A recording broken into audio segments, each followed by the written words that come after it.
मतमोजणी उद्या होणार होती ती आता नागपूर खंडपीठाने असा निर्णय दिलाय की एकत्रितरित्या 21 तारखेला म्हणजे ज्या उर्वरित ज्या नगरपालिका होत्या त्यांची निवडणूक 20 तारखेला होणार होती, तर आता 21 तारखेला एकत्रित निकाल द्या, मतमोजणी 21 तारखेला होईल. अजून मी काही निकाल वाचलेला नाही, पण तो जर खंडपीठाने दिलेला निकाल असेल तर तो सर्वांना मान्यच करावा लागेल. पण आता जवळपास गेले 25-30 वर्ष किंवा त्याहीपेक्षा जास्त मी स्थानिक स्वराज्य संस्थांच्या निवडणुका पाहतोय. पण असं पहिल्यांदा घडतंय की घोषित केलेल्या निवडणुका पुढे चाललेल्या आहेत, त्याचे निकाल पुढे चाललेले आहेत. मला असं वाटतं की एकूणच ही जी काही सगळी पद्धती आहे ही पद्धती काही फार योग्य वाटत नाही. अर्थात खंडपीठ स्वायत्त आहे, त्यांनी निकाल दिला तर तो सगळ्यांना मान्य करावा लागेल. इलेक्शन कमिशनही स्वायत्त आहे. पण यातनं जे उमेदवार आहेत, जे मेहनत करतात, इतके दिवस प्रचार करतात, त्या सगळ्यांना एक प्रकारे त्याचा भ्रमनिरास होतो.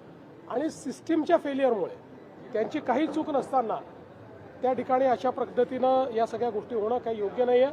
मला असं वाटतं अजून खूप निवडणुका इलेक्शन कमिशनला घ्यायच्या आहेत. या सगळ्या प्रक्रियेमध्ये निवडणूक आयोगाने सुधार आणला पाहिजे आणि किमान पुढच्या निवडणुकांमध्ये तरी असं होणार नाही हे निवडणूक आयोगाने बघितलं पाहिजे असं माझं मत. राज्य निवडणूक आयोगाची चूक वाटते, कारण ज्या प्रकारे दिवस दिले नाही, अपील केल्यानंतर 3 दिवस द्यायचे होते, त्यानंतर काही निवडणुका पुढे ढकलल्या आणि आता हा निर्णय येतो कोर्टात 24. आता माझं तरी मत असं आहे की मी चूक म्हणणार नाही. माझं मत असं आहे की जो काही कायदा आहे त्याचं चुकीचं इंटरप्रिटेशन हे करण्यात आलेलं आहे.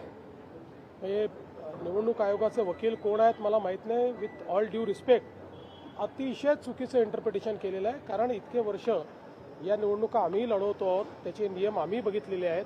मीही अनेक वकिलांची त्याचा सल्लामसलत केलेली आहे. माझं मत आहे की हे चुकीचं इंटरप्रिटेशन आहे आणि त्यातनं ही निवडणुकीची सगळी प्रक्रिया. कारण मी पुन्हा एकदा सांगतो की ज्या ठिकाणी सगळ्या गोष्टी फॉलो झालेल्या आहेत अशा ठिकाणी कोणीतरी कोर्टात गेलं आणि कोर्टाने त्याला दिलासाही दिला नाही तरी तो केवळ कोर्टात गेला म्हणून त्या ठिकाणी निवडणुका पुढे नेणं हे कुठल्याच तत्वात बसत नाही. हे अतिशय चुकीचं घडलेलं आहे. पण ठीक आहे, आता मी त्याच्यावर अधिक बोलणार नाही. या संदर्भात माझी पर्सनल नाराजी ही मी कालही प्रगट केलेली आहे आणि ती कायद्यावर आधारित आहे. माझी काही इलेक्शन कमिशनवर नाराजी नाही आहे. माझी नाराजी कायदेशीररित्या होत नाही याच्यावर आहे. जे 50% वरती जे आरक्षण गेलेलं आहे, मतदान झालेलं या ठिकाणी आज मतदान होतं. आता 20 तारखेपर्यंत सरसकट सगळीकडे आचारसंहिताचा मुद्दा आता परत एकदा उपस्थित राहतो, कारण की निकाल 21 तारखेला येणार आहे. आता ते परत इलेक्शन कमिशनने ठरवायचं आहे. पण केवळ 24 ठिकाणी निवडणुका व्हायच्या आहेत म्हणून 284 पैकी सगळी मतमोजणी पुढे करणं हे मला तरी योग्य वाटत नाही. पण ठीक आहे, मी त्याच्यावर यापेक्षा अधिक बोलणार नाही. सर, दुसरीकडे एकीकडे मतदान सगळीकडे सुरू आहे, मात्र दुसरीकडे गोपनीयतेचा प्रश्न देखील उपस्थित झालेला आहे. संतोष बांगर स्वतः जाऊन अशा पद्धतीच्या तिथे मतदान करा अशा पद्धतीच्या सूचना देत आहेत वगैरे. मला असं वाटतं की किमान लोकप्रतिनिधींनी लोकशाहीची चाड ठेवली पाहिजे आणि लोकप्रतिनिधींनी निवडणुकांमध्ये आपण कसं वागतो आहोत, आपण काय संकेत देतो आहोत, काय संदेश देतो आहोत याचा विचार केला पाहिजे असं माझं मत आहे. कोकणामध्ये विशेष करून पैशांचे आरोप मोठ्या प्रमाणात आले. कोकणात काल सुद्धा पैशांचे आरोप आहेत ते मोठ्या प्रमाणात झालेले पाहायला मिळतात. पैसे वाटप करताना एकीकडे काही सगळेच एकमेकावर आरोप करतात. या संदर्भात निवडणूक आयोग आणि पोलीस हे दोघेही सतर्क आहेत.